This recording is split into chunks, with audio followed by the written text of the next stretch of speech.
रायसीला group of industries की R&D lab में आप सभी का स्वागत है। मेरा नाम संजय कौशिक है। मैं एज ए पैकेजिंग इंचार्ज हूँ यहाँ पे।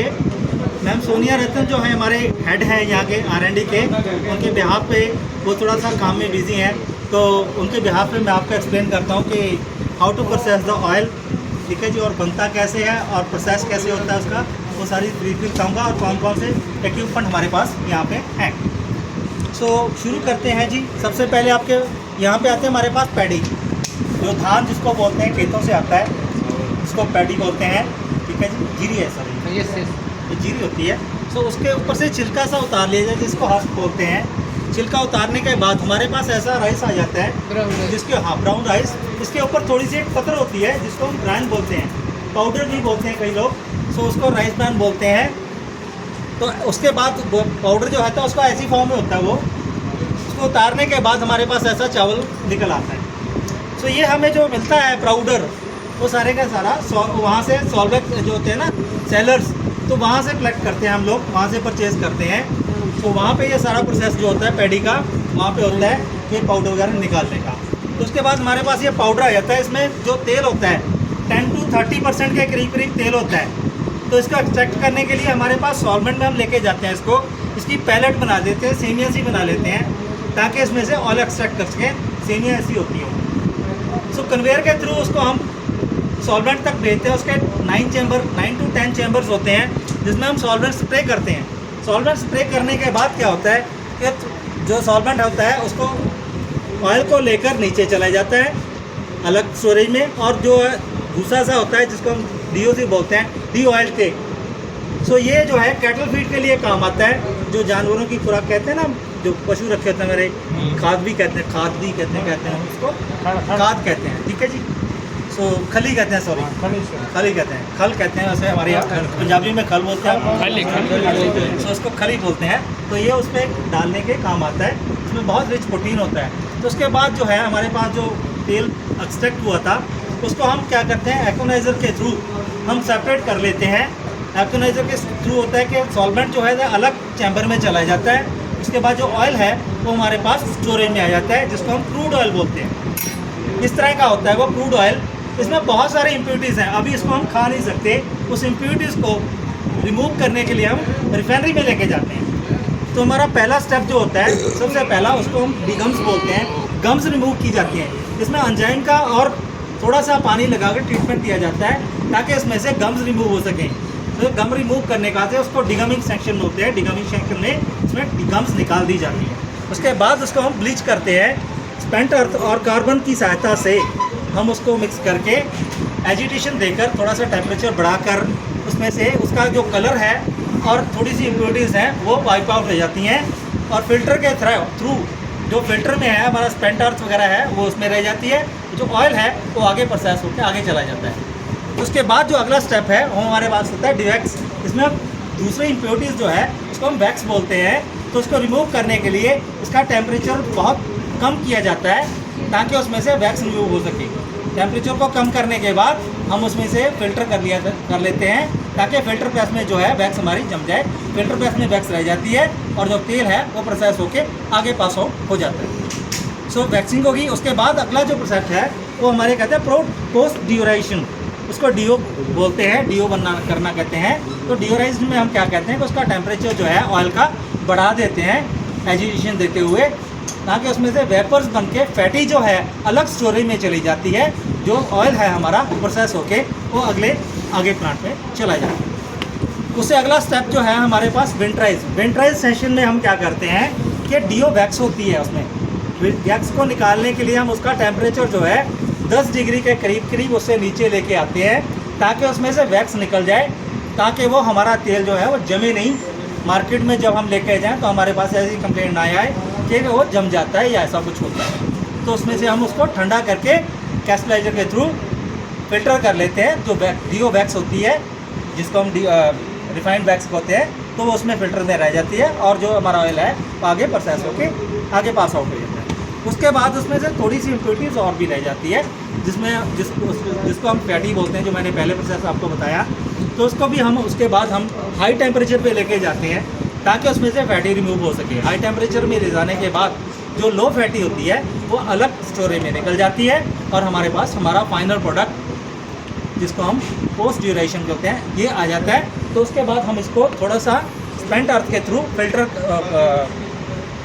ब्लीच करते हैं। ब्लीच करने के बाद हमारा फाइनल प्रोडक्ट जो है रेडी टू ईज ईट, इसको खाने के लायक बना दिया गया है। अब ये हम खा सकते हैं तेल। ये हमारा फाइनल प्रोडक्ट बनके तैयार हो गया है जिसको हम physically refined rice bran oil कहते हैं, जिसके जन्मदाता हैं डॉक्टर ए.आर. शर्मा। वही बता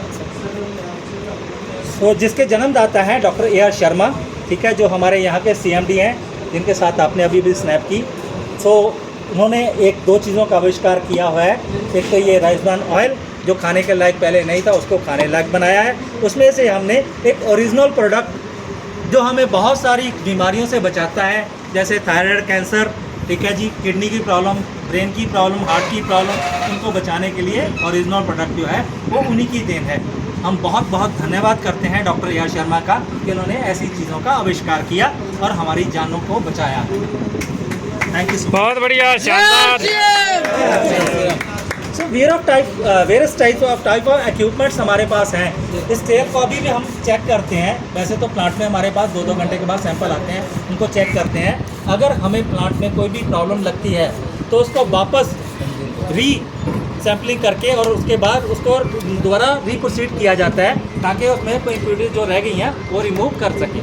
सो 2-2 घंटे के बाद हर स्टेप में हमारे पास सैंपल आता है, उसको चेक करते हैं। सो फाइनल होने के बाद हमारे पास जो है उसको हम तब अलाउ करते हैं जब इसके सारे टेस्ट पास हो जाते हैं। सबसे पहला टेस्ट होता है जिसमें हम सामने पड़ी है गैस क्रोमेटोग्राफी, जो 25 से 30 लाख रुपए की मशीन है। जो हमारे यहाँ के इक्विपमेंट्स हैं सारे के सारे बाहर से फॉरेन कंट्री से परचेज़ किए हुए हैं। इंडिया का कोई भी इक्विपमेंट नहीं है हमारे पास। ये सारे के सारे बड़े कॉस्टली और सेंसिटिव इंस्ट्रूमेंट्स हैं। सो इसमें हम चेक करते हैं ट्रांस फैट, जिसके बारे में आप पूछ रहे थे मेरे से कि कोलेस्ट्रॉल जो होता है रिमूव किया जाता है। तो उसमें हम चेक करते हैं कि उसमें ट्रांस फैट रिमूव हो गई है। प्लांट में हम रिमूव करते हैं उसको, तो इसमें चेक इसमें करते हैं। और जो कुछ तेल हम बाहर से परचेज़ करते हैं, क्रूड ऑयल, तो उसमें कोई इम्प्योरिटीज़ तो नहीं है। Impurities in the main sense किसी ने कोई मिलावट तो नहीं की, ठीक है। कुछ महापुरुष ऐसे होते हैं जो थोड़ी बेईमानी करते हैं, मतलब प्रॉफिट के लिए।